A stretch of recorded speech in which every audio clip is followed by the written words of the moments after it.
Hey guys, what's going on? If you're new here, welcome. My name is BrittanyNichole. I have hooded eyes and I tend to do a lot of hooded eyeshadow tutorials here on YouTube that are simple, informative, and approachable. But today I wanted to share with you a handful of makeup tools and accessories that have helped me with my makeup game so much over the past few years. So a lot of these are related to lashes, which is, I think, a struggle for everybody. Whether you're a beginner or whether you're advanced with makeup, it's always something that's just a little bit tricky. So stick around if you need some help with that. But then I have other things in here that have helped me with my foundation application, with my eyeshadow application, and other things like that. So if you're interested in seeing 8 solid products to either help you cut down with your makeup time or just give you some tips to kind of make things apply a little more smoothly, go ahead and keep watching. All right, so I'm gonna start out with kind of how I guess I would use these tools in my routine. So the first thing is one of these little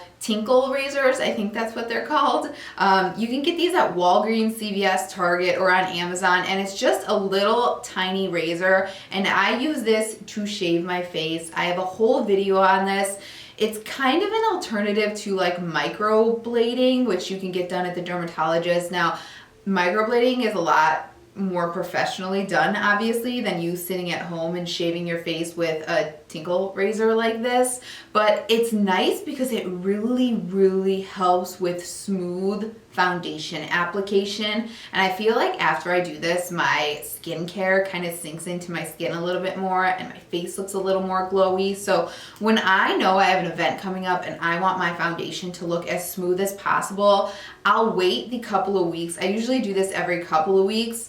I'll wait the couple of weeks to then go in the day before, maybe 2 days before, and I pretty much just do like my little mustache area and like where a man would grow a beard. I have a whole video on this if you're interested in it, but this has made such a difference with foundation application. It goes on so much smoother. Your skin feels like a baby's bottom, and I really like it. It basically just gets rid of all the fine little hairs you have on your face, which when you're applying foundation, sometimes it can stick to that, and then you can see, especially in photography, the bits of foundation and powder on those little fine hairs. And I just find when I have an event, I want to look the best I possibly can. And when I have those little hairs, it kind of bothers me. But to each their own. You do not need to do this in any way. I just find it makes my foundation look so much smoother, and I love it. So this is the first tool that has made such a difference. It's also really handy if you need your eyebrows done and you just don't have the time to go in and get the little hairs under the eyebrow. Just be very careful when you're starting with this because it is a razor, obviously.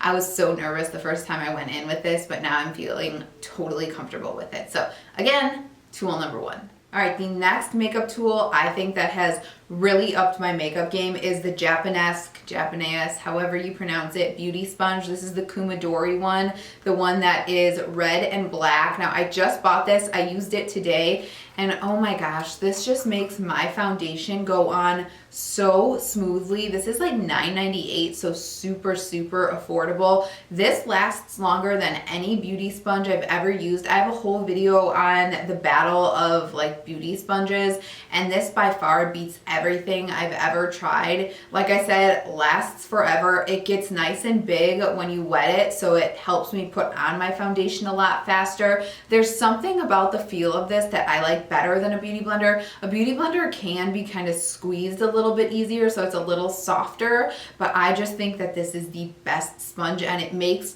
my face look airbrushed when I apply my foundation and concealer with this. There's not any beauty sponge I think that compares to this, and I think this has upped my makeup game a ton. So I did want to mention this in the second tool that has upped my makeup game. Check this out. It's at Walgreens. I think they stopped selling these at Ulta, unfortunately, but they're even at like TJ Maxx and Marshalls now, where you can probably get them for like $5. Way cheaper than a beauty blender, and I like it a lot more. So the third item that has really upped my makeup game are 2 different brands of brushes. The first one I want to mention is the Smith brushes. Ever since buying these many months ago, I think my eyeshadow application has been so much better. These are by far the best brushes I've ever used. I have a whole set of MAC brushes that I've had since I was like 17 when I started to learn how to do makeup. Sigma brushes, Real Techniques brushes, japonesque brushes, and nothing compares to these.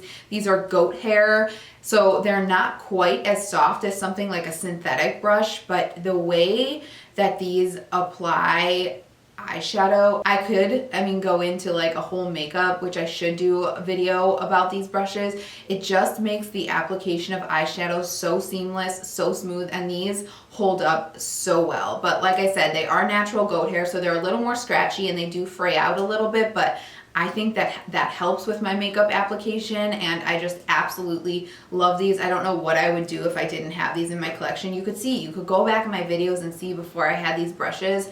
I feel like I didn't apply my makeup as seamlessly. So these are the Smith 235 that kind of comes to a point.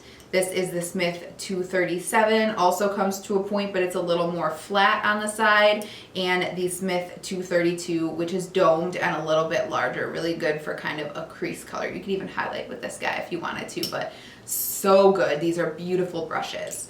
And then the next one, if you're a little bit more on a budget, is the Wet n Wild blending brush. This is from the Walgreens set, so it doesn't have a number on this. I actually just placed an order on Wet n Wild and ordered another one of these, so I'll have 3 of them. This is synthetic, and these are cruelty-free, and just this brush in particular for applying a crease color is a game changer for me. I use this every day with my makeup routine, and I love it. I think it's $5.99 or something like that. Again, this came in my brush set from Walgreens, but I think this is just perfect for my eye shape, and I don't know what I'd do without it. So both of these brushes are a must-have for me and have changed my makeup for the better a ton. So on that same note, I have the Cinema Secrets Makeup Brush Cleanser. I get this at Sephora. I think this is around $40, but it is huge and will probably last me all year long. I've tried, again, what I feel like is every single makeup brush cleaner.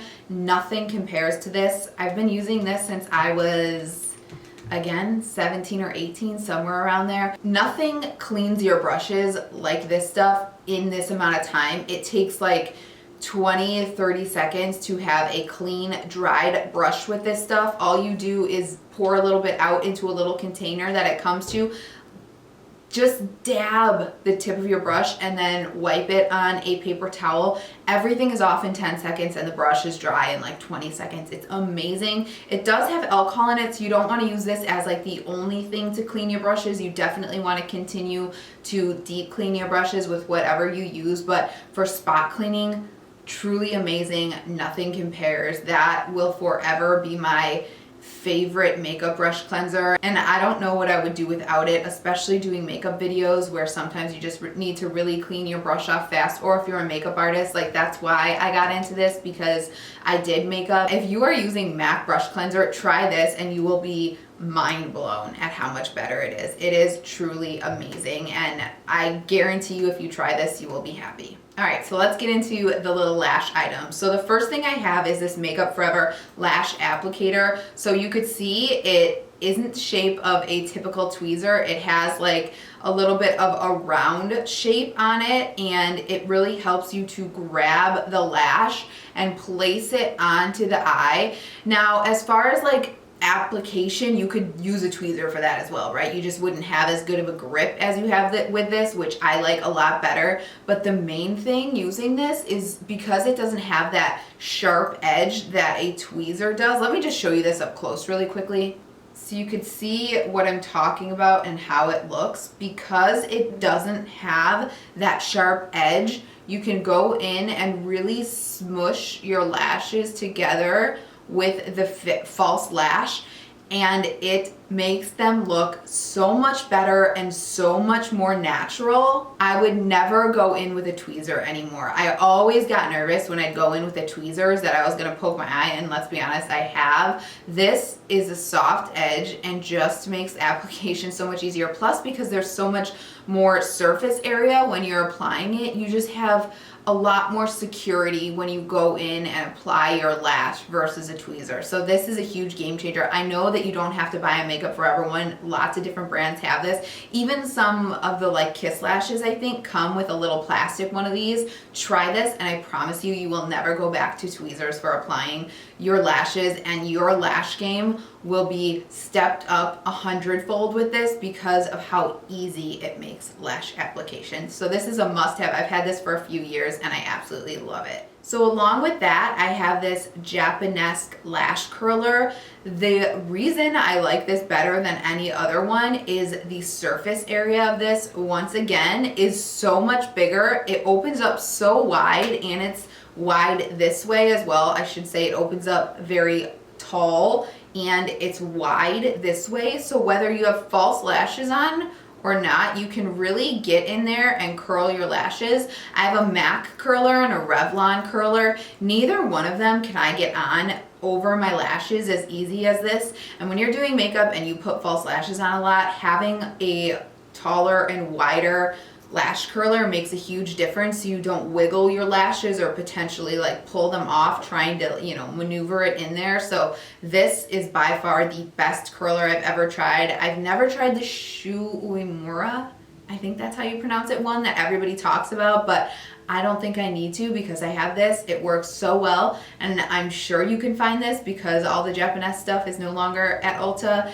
at Walgreens or Walmart or TJ Maxx or something like that, super cheap. So I love this and it holds up really well. There hasn't been any chipping on it. A lot of times I feel like with lash curlers, chipping happens and it starts to look kind of dingy. This doesn't. This looks beautiful. All right, so just 2 more products here. This is gonna be like the fastest video I think I've ever filmed, although I might go back and edit and be like, Brittany, you talk way too much. You never know. But it's this guy right here, which you're probably like, what the heck is this? I do have a full video on this. So I struggle when I glue my lashes. I put them down and they end up falling, and then the glue hits the table and then I have to restart the glue process all over, which nothing is more annoying than waiting for your lash glue to dry and then having it fall over and having to do it again. So I found this on Amazon, which I don't know what this is for, to be honest, but it has these 2 clips. Let me just show you guys what this looks like again. All right, so you can see it has these 2 clips. I have to put my hand in front of my face, otherwise the camera's gonna focus on my face,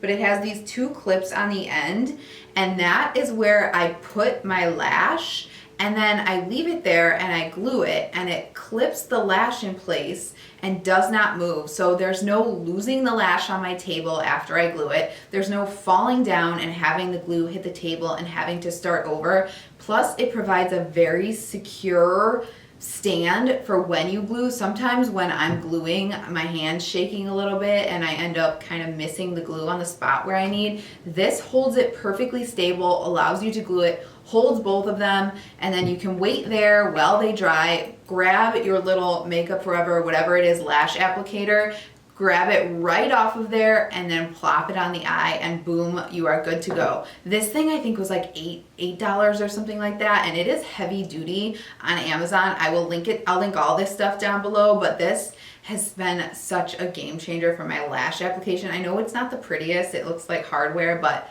I absolutely love it, and I don't want to apply my lashes without this thing anymore. It's like a phone.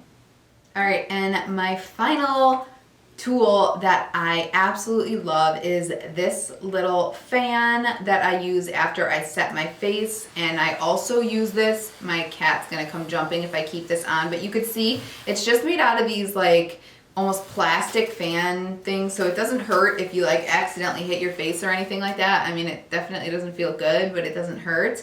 But this is also awesome if you're masking and you don't want to wait so long for the mask. Just kind of drying your face is awesome. Again, I bought this on Amazon. I use it after I set my face because I find when you have some kind of wind, like you see a lot of people go like this after they set their face, or they fan it off with some kind of like piece of paper, it just makes the setting spray kind of mesh with the skin a lot better. So I really like to use a little handy fan like this. And then, like I said, again, with masking, it comes in handy. So I don't know what I would do with it without this, because I don't have the patience sometimes to wait and fan my face off. Using something like this really, really helps. And especially if you use clay masks like me, this cuts down the wait time for waiting for the clay mask to dry a lot. So that is it as far as the makeup products that have really kind of helped me over the past few years with my makeup game and kind of cutting steps out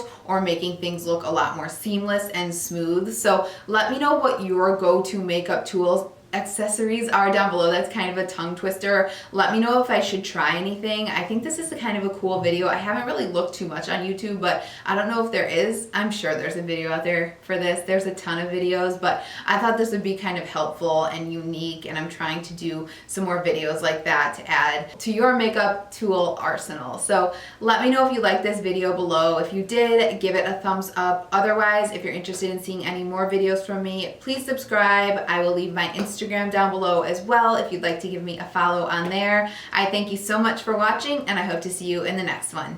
Bye bye.